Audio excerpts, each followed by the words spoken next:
A production fee for your Hometown Health Connection was made by Buffalo Healthy Living Magazine and its sponsors.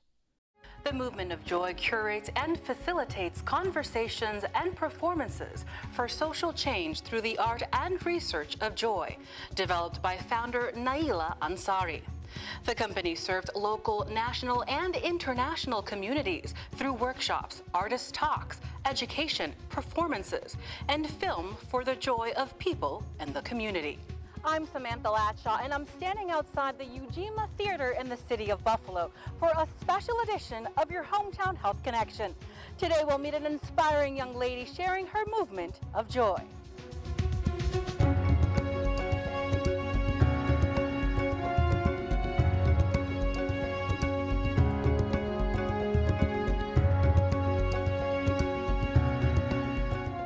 A native of Buffalo, Naila Ansari is an award-winning choreographer, director, and performing artist. She has a master's in fine arts and is a graduate of UB and other programs. A former principal dancer for the August Wilson Center Dance Ensemble, Naila's choreography has been featured at colleges, universities, and in commercial projects.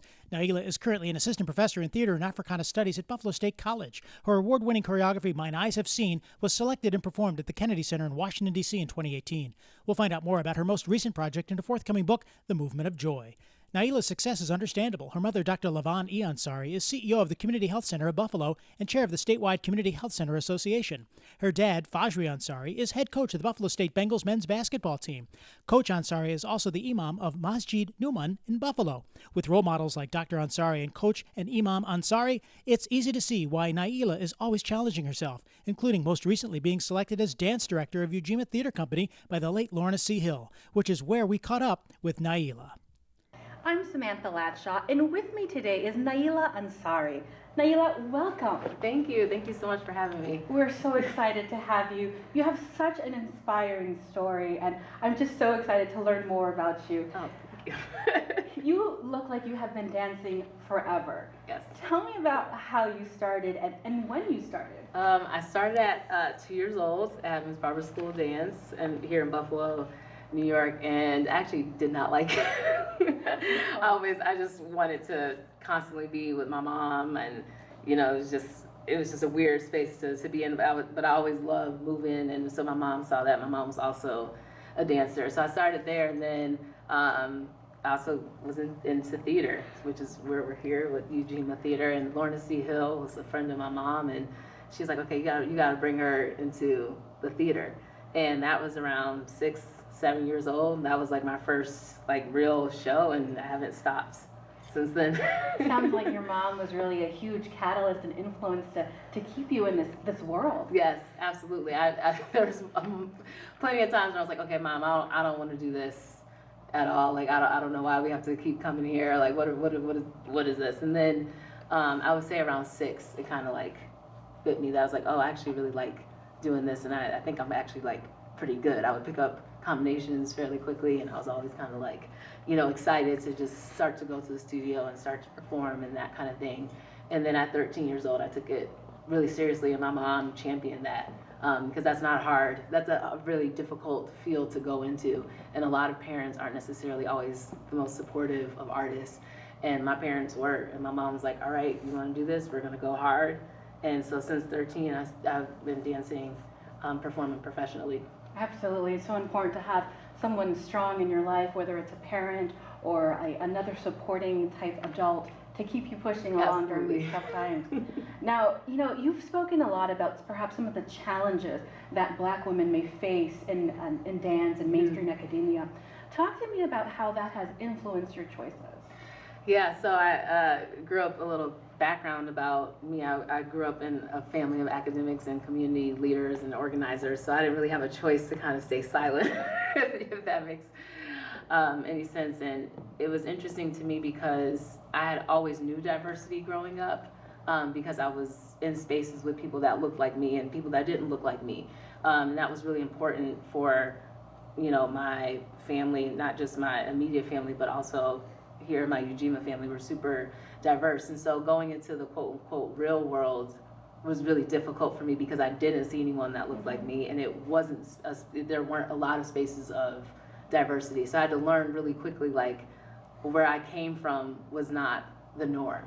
Tell me more about that, and how did you get through that? Yeah, I struggled a lot, particularly undergraduate. It was kind of like, okay, there's a lot of folks here that don't look like me, but I see a few people that were all trying really, really hard to be this thing, to be strong artists in the world. It wasn't until I went to graduate school that it like hit me, and I really started to get into academia and understanding what it would be like to be a scholar and an artist and a professor, that I was like, wow, this world, there's very few Black women. And like we're talking about the position I have, there's less than 3% in the country that are assistant professors that make, to a tenure track position, right? There's even less going up to associate professor, even less going to full professor. And that experience alone was like a shock to me, because, you don't feel like you have that support system. Why do you think that is, and do you see that perhaps evolving and changing in the future? Honestly, I think it's because of access, right? Like education shouldn't be a space of privilege, but it is. And so a lot of students that I have, I'm always trying to push them to say, you can do this thing. You can actually really love something and be an expert in it, and you can teach others how to do it. But a lot of times in certain communities that we come from, we don't even know that's a thing. Like I didn't even know it was a thing to really be a professor in that way in dance. Like I went to conservatory, which is very different than a state institution, which is very different from R1s and those types of colleges and universities. So I had to do a lot of like relearning and changing myself. And I came from a family of academics. Wow. And so just being in positions where I've had to be by myself alone and have to really like dig deep was kind of really how I got into the work that I'm doing now, and trying to push to get more Black women, women of color, people of color in general to be in spaces of academia, so that we can kind of push people and folks and younger students to other levels that they don't necessarily always see. So perhaps more exposure, knowing that this could be a route for a future profession for you. Oh yeah, absolutely. And I tell students all the time, I'm like, there's not that many of us that are teaching us, right? Yeah. So it's like we have to acknowledge the problem too. We can't always say, how come we don't have X, Y, and Z? I'm like, well, you also have to make sure that you get into the space so you can be that, so you can teach other folks. Tell us about the time you found joy for yourself and others through the creation of the Movement of Joy. Sure. I was in graduate school. I was having a really difficult time. I was going through a divorce, working full time, just trying to deal with the mental gymnastics of having to deal with all that, and also trying to work on this high intellectual level in academia.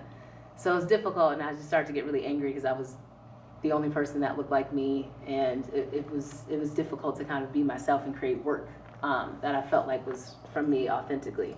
So I had a professor, Travian Pollard, and I went to him and I was like, I can't do this anymore. I want to leave the program. Like this is too much. And he said, well, instead of being angry, can you think of something else that you can target in your work? And I said, joy. That just pops into my head. And you just went from the total opposite, yes. From an angry moment, and you found joy. Yes, and I didn't even think of that. Like that was never a word that I really had in my vocabulary, honestly. And then I did research. I reached out to like Black women elders in my community, because that was kind of how I was taught and raised. When you have something, you go to your elders for answers. And I started asking them based on 3 questions. What is joy? When did you discover joy? When did joy discover you? And from those 3 questions was really where I started to dig deep into this idea of joy, and joy as a legacy, and joy as a collective, and joy as a community. And through the research that I started, I really focused and found that joy lives in 4 spaces: in play, community, resistance, which I also intertwine with resilience, and the self. And the idea is, particularly speaking to these women, was that if you find joy in all 4 of those spaces consistently, then you can find joy in totality. Now I'm still on that search, but that was kind of the impetus of the work. Was really me just trying to discover it on my own. Tell me real quickly the range of responses that you got from these women. Perhaps like how did it differ in age and other socioeconomic backgrounds? Yeah. Tell me about that. So the beauty of this project is that it's centered and definitely started with Black women, but it is something that is supposed to really bring us all together. But what I found was a lot of silence. Wow. In people's answers, because it's not a question that we get asked a lot. We get asked about our happiness. We get asked about what brings us happiness. we get asked about things that are fun, but we don't typically get asked about joy, even though it's seen a lot in religious texts, it's seen a lot in self-help books, it's seen a lot in these kind of various worlds where we talk psychologically, talk and consciously and subconsciously talk about the mind and emotions. And it was interesting because the beauty of it was that the joy really is joy that people find in all types of things. So you would have Black women say reading and gardening and spending time with, just children or serving folks, playing in their room with music and dancing, all types of things that really brought them a humanness. And oftentimes, particularly in these marginalized groups or groups that are not seen to be as a part of the elite or the status or the privilege, we don't tend to think of them as having joy. And so these kind of, I don't want to say what mundane, but what we kind of consider as mundane was really these spaces of joy that people hold and that they do them pretty consistently. Right, because when you think about happiness versus joy, joy is very personal. Yes, and the difference that I talk about is happiness is a moment and joy is really meant for contentment. So when people talk about, I have a mentor named Dr. Suri, he talks about this all the time, and I asked him, I was like, well, what's the highest point of spirituality? He says contentment. And when I think of joy, I really think of that as the peak of spirituality, which is contentment. And so when I think of what joy can be, it's not always these elated feelings. Sometimes it's really the space of pause, it's the space of silence, it's the space of really reckoning of who you are and really identifying what does give you those spaces and times of joy. Where has the movement of joy taken you, and where do you see it going next? Yeah, so I've been traveling around the country right now, and it's kind of taken off in a way that I wasn't really prepared for, because it really did start as kind of just graduate work and research. But I just came back from Chicago. I was working with the Inner City Muslim Action Network, also called EMAN, and I did the work with returning citizens with their Green Reentry Program. Done work here in Buffalo, New York. I just finished doing the work in Corning, New York, and we have a presentation performance in the spring, working soon, forthcoming, Michigan Tech University. So it's really taken us a lot of places that I didn't think it would. We hope you're enjoying the conversation with Naila Ansari from the Ujima Theatre in Buffalo. Ujima is a Swahili word meaning collective work and responsibility, a multi-ethnic and multicultural professional theater whose primary purpose is the preservation, perpetuation, and performance of African American theater. Ujima supports the movement of joy with space for classes. If you'd like to make a donation to support the mission, go to this website, ujimacoinc.org/donate. And for more information, go to themovementofjoy.com. We'll be right back.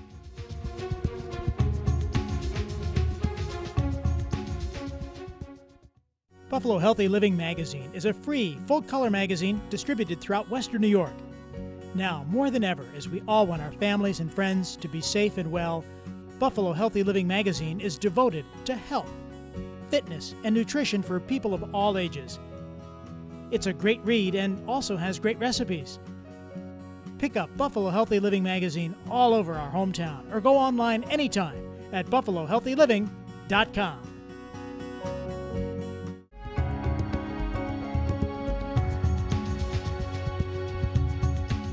I understand joy is just being me and recognizing how much I have to offer and feeling connection, and you don't always have to outwardly express it. It's an internal thing. It's a personal thing. People may not see it on the outside, but as long as you feel it on the inside.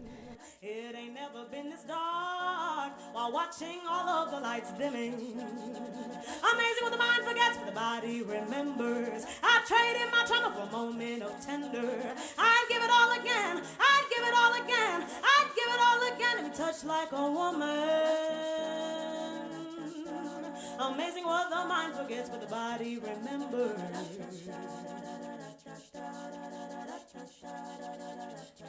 I know that there's hope to be had. Joy to me is when you just are in alignment with yourself, and whenever you are that, you're connected to everything else. Welcome back to your Hometown Health Connection. I'm Samantha Latshaw, and with me is Naila Ansari. Naila, we've discussed so much wonderful things about the movement of joy. Now, tell me more about this amazing theater, the Ujima Theater. Tell me more about your role here. Yeah, so I'm the dance director here at Ujima Theater, and this is like home.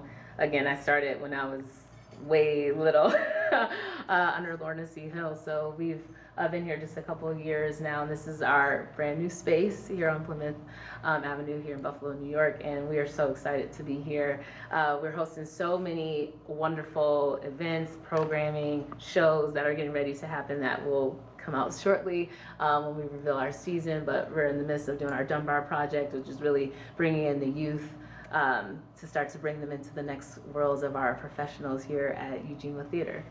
Tell me about the impact of implementing the movement of joy here.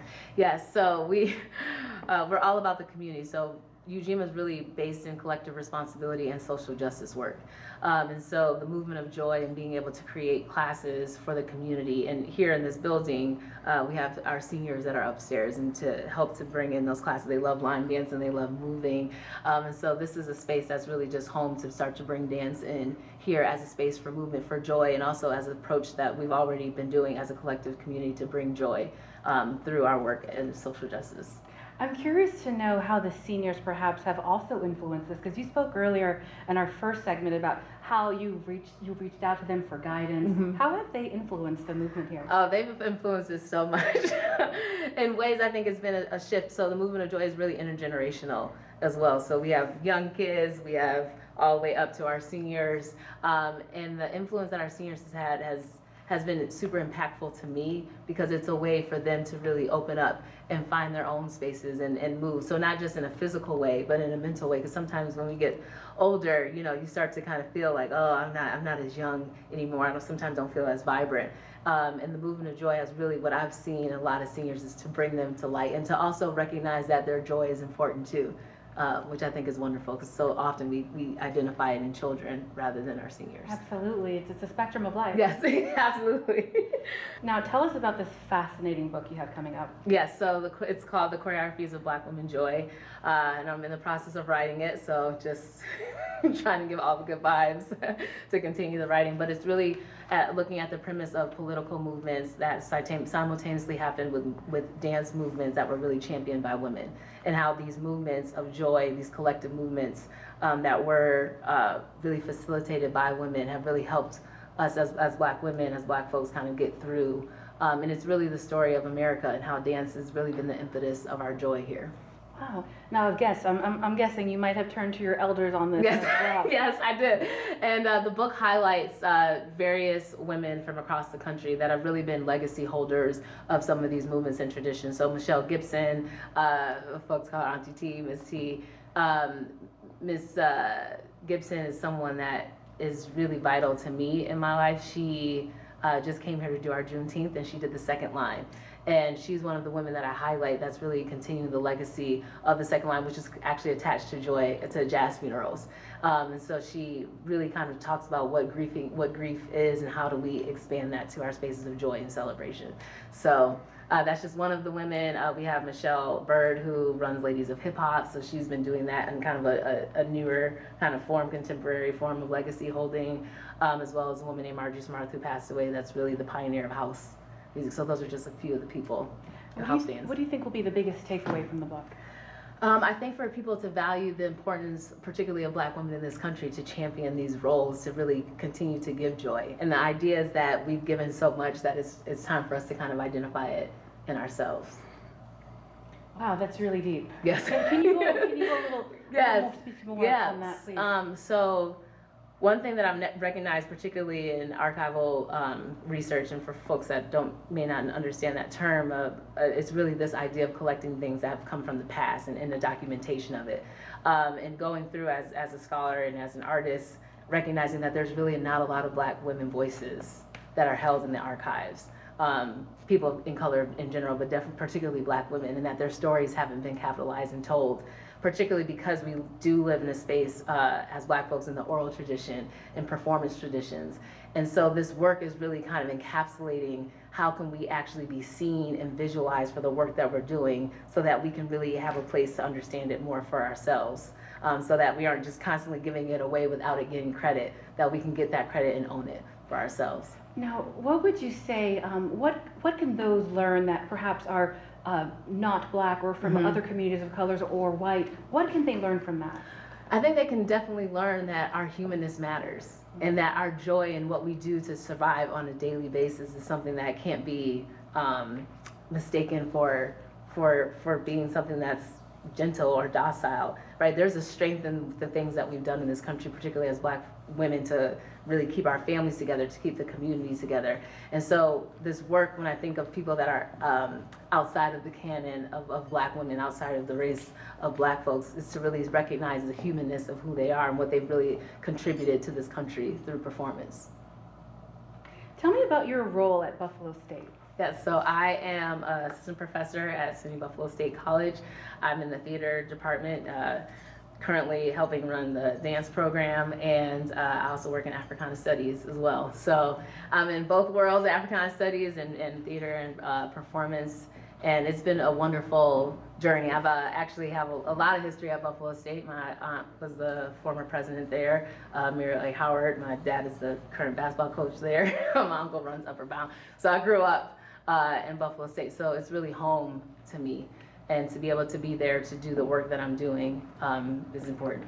Do you feel that some of that work there has fed into the research of the book? Oh, absolutely. The work that I've been doing is something that, you know, starting to work on even establishing it as a class and working in women and gender studies, the folks there working in Africana Studies, working across the board in our theater department, to be able to make this movement not just something that we do see in performance, but something that we can actually put and create in a curriculum for students to pass on and learn as well. Now, we've talked a lot about your professional life, but you're a mom too. Yes. Tell me about your family. So I'm a mom of an awesome 5-year-old named Noah. He's like the light of my life, and he really is my joy, you know. I have my own joy, but when I think and I see him, he reminds me of what joy is on a daily basis. He's a character. He's always here in the theater, running around. Anyone here knows is Noah is going to be here. He's with me on campus all the time, and so I've really cultivated a relationship with him to understand. Like, I ask him every day, what gave you joy today? You know, what does he say? It ranges from Space Jam, Power Rangers, Beyblade, the range. But just to start with my own child legacy of really understanding joy. Now, I'm sure that you are pushing him perhaps into this role, into the world of dance. I am trying to get him to be who he is. He loves moving. He loves theater. And so whatever he wants to be, I'm definitely open to it, as long as there's some type of service that can help other folks. You know, popular culture, it's everywhere. Mm-hmm. TikTok. Okay. Where do you see that evolving with dance and everything? So TikTok is really interesting because it is a book. It is part of a reference in my book, because TikTok is really what's been already highlighted in this culture, but it's just kind of like been to the extreme, is social dance. And the community and the work that the Movement of Joy is really the impetus of understanding social dance and what does that mean. TikTok is really interesting because the credit part is, again, goes back to like the work that I'm doing, is that, you know, we look at Renegade, which is a young woman named Jayla who started that. And there's a whole New York Times article because people didn't even know she did it. It was a young Black girl in the street just dancing. She was with her girlfriend. She wanted to make a dance. And it became so popular. Everyone started doing it. We're talking about millions of people. And she didn't get that credit she deserved. And so TikTok is so interesting because it's really the ways that art, and particularly Black art, has functioned in this world, is that we create these movements that then get replicated and then get taken, you know, for political and economic gain. Now, do you think that's part of the reason why you see this new dance move take off, and then there's a next one? Mm-hmm. Yeah, and the part of it is it's like gift and curse. There's a beauty in people actually using dance as a way to spread joy and to send joy. And for the part of the Movement of Joy is really asking the question is, how do we do that in the right way? And how do we do that while giving credit to the people that really started these movements? Now, you're trying to teach the Movement of Joy through workshops to others in the community. How can someone get help?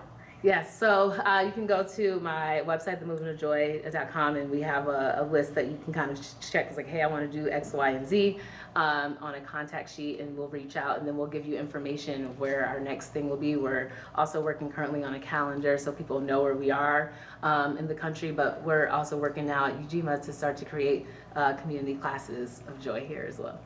Your dancers are going to be coming out shortly. What are we going to see?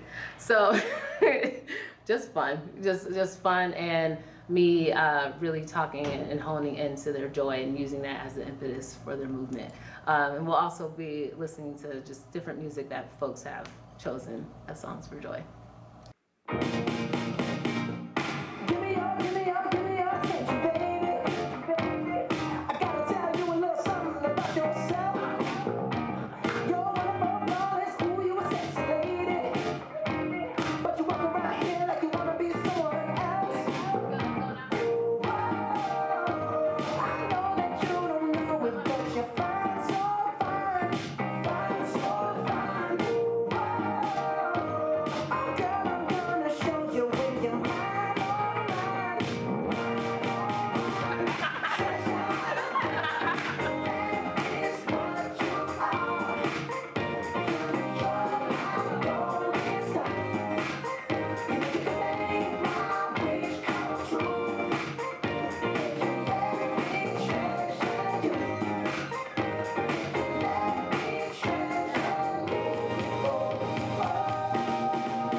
What an amazing performance. Oh my gosh, the baby was kicking. I was about ready to jump in there with you guys. Tell me, what goes through your mind when you're out there and performing on stage? That is just like a must-be thing. Like, I've always dreamed of doing this in my life, and for me to do it now is just amazing. There's a moment for me that community feels really connected. When we're all out of breath at the same time, taking collective breath, and this time that community has made my heart soar. That's just the joy spewing out. Everywhere, everywhere. It's that that kind of scary feeling at first of like, I don't know what to do, or I don't know like how to dance, but just being free and allowing like everybody around you to just dance and kind of just mirroring, you know, Naila, or mirroring each other. It's just fun. What do you tell those people that perhaps, you know, they're feeling the vibe in their body, but they're a little nervous or scared to jump out there? What do you tell them it's okay? Give it 3 minutes. you won't worry about it in like 3 minutes. So just get started and the music will take over. Come on. Just let loose. Just do it. Don't think, just do. It's the best advice. For more information on Naila Ansari, go to themovementofjoy.com. If you would like to make a donation to Ujima Theatre, log on to ujimacoinc.org/donate. And a special thanks for support from the Community Health Center of Buffalo, providing on-site behavioral health services, medical, dental, and much more. Connect with them at chcb.net.